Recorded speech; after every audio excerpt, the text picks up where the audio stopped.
I've got a plan.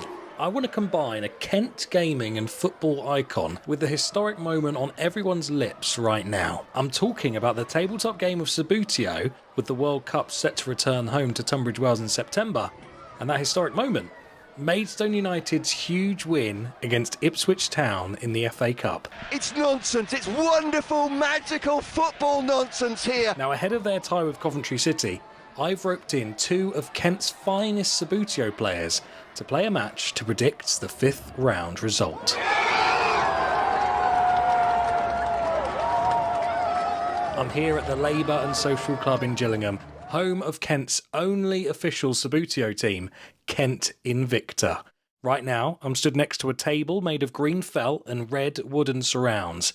There are 2 goals, a tiny ball, and 22 miniature footballers on circular bases stood in formation, ready for kickoff. The gentlemen representing the sides, father and son duo Terry and Kye Arnold from Kent Invicta. Hi both. Terry, I'll start with you. You've been playing for a long time. Take us back to how it began for you. Yeah, I first got into Subbuteo in the 1970s. Got a few sets for Christmas and birthdays. Here come the teams. It's England versus Brazil. Probably played through just in an amateur way, no proper competitions or anything on the lounge floor or table. England shoot. Save, and it's a corner.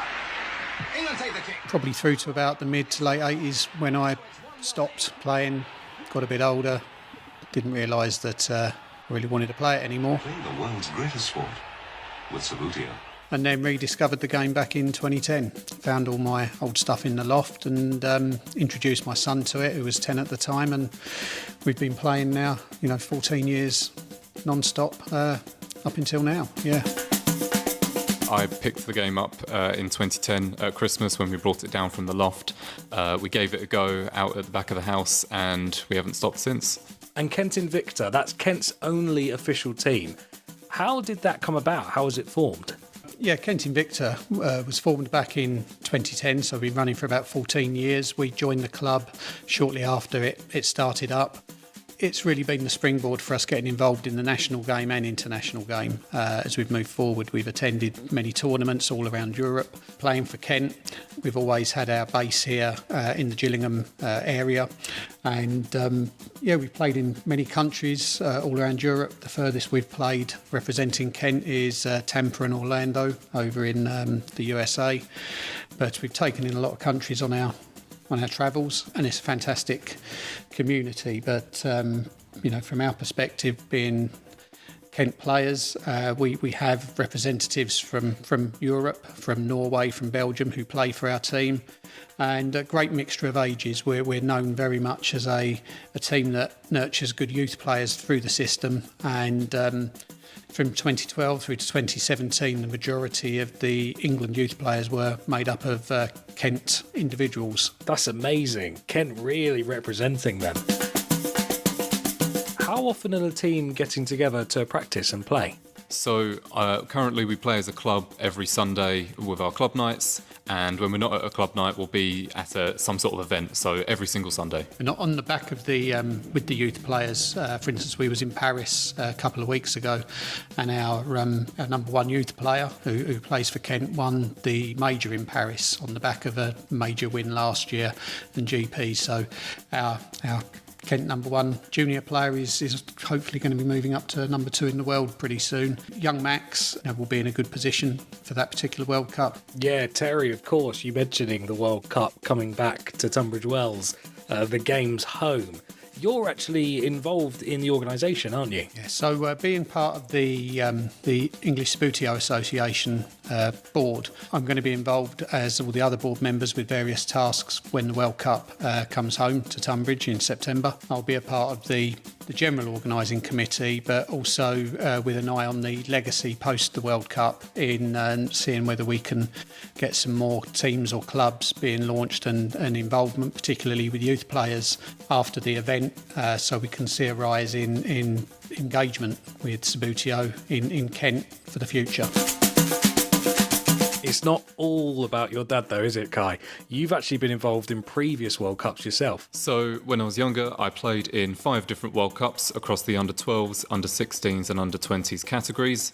Best we did was a couple of bronze medals in the team event. Furthest I got in individuals was the quarterfinals. However, I'm not playing in this World Cup as I'm too old for the youth categories anymore. So, the reason we're here, I contacted the English Subbuteo Association to tell them about this idea I'd had, and they put me in touch with you. Thank you for being so up for it, first and foremost. Now, 2 teams, 2 of you, you've decided between you who's going to represent each team. What's the plan? I'm going to be playing as Maidstone in this game, and Kye will be playing as Coventry. Although we do have a bit of a soft spot for Coventry. I used to be involved in football coaching, and one of the Coventry defenders, Louis Binks, come through the football team I used to coach before he went to Spurs, Montreal Impact and Bologna and so on, where he's now on loan at Coventry. So, it should be a fantastic game that we're really looking forward to. And Kye, obviously you went to school with Louis in the same year. I'll do my best to represent him in the game. The 2 teams are all lined up, ready for this FA Cup 5th round tie. Kye will be representing Coventry City and Terry taking part as Maidstone United. Coventry City made it through to this round courtesy of a 4-1 victory in their 4th round replay against Sheffield Wednesday, while of course Maidstone United producing that stunning 2-1 win at Portman Road to knock out Ipswich Town. Another championship team tonight. How will they fare against Coventry City? And they're underway, it's begun. Who's going to break the deadlock in this one? The first chance of the game falls to Coventry City. Can they make it count? Oh, it's a fantastic save. Lucas Covoland springing away to his right to palm the ball away. Here come Maidstone United down the left-hand side. Lamar Reynolds squares it for Sol Wanju-Smith. And brilliantly kept out by Ben Wilson, the Coventry City goalkeeper, moving to his left to produce the stop. Coventry City then coming forward on the break. In numbers, options for them in attack. Defenders trying to cut it off for Maidstone United. Can they finish it?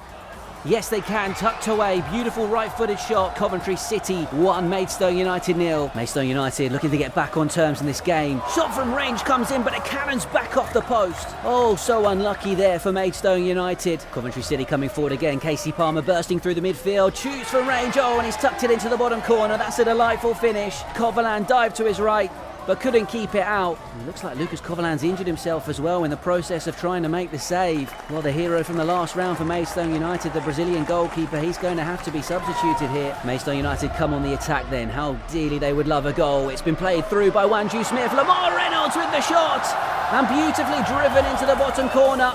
We're into the second half then, and we're underway. Maidstone trailing by 2-1 here at Coventry City. Oh, mix up at the back here for Maidstone United. Chance for Coventry City to profit. Brilliantly kept out by Earl. Harley Earl springing away high to his right. Coventry City with a free kick then. Looks like Callum O'Hare is going to strike this right-footed towards goal, and brilliantly kept out by Harley Earl. And inside left channel, Sam Corn making one of those breaking runs from midfield. Has he got the composure? Of course he does. Sam Corn has done it again. It's 2-2.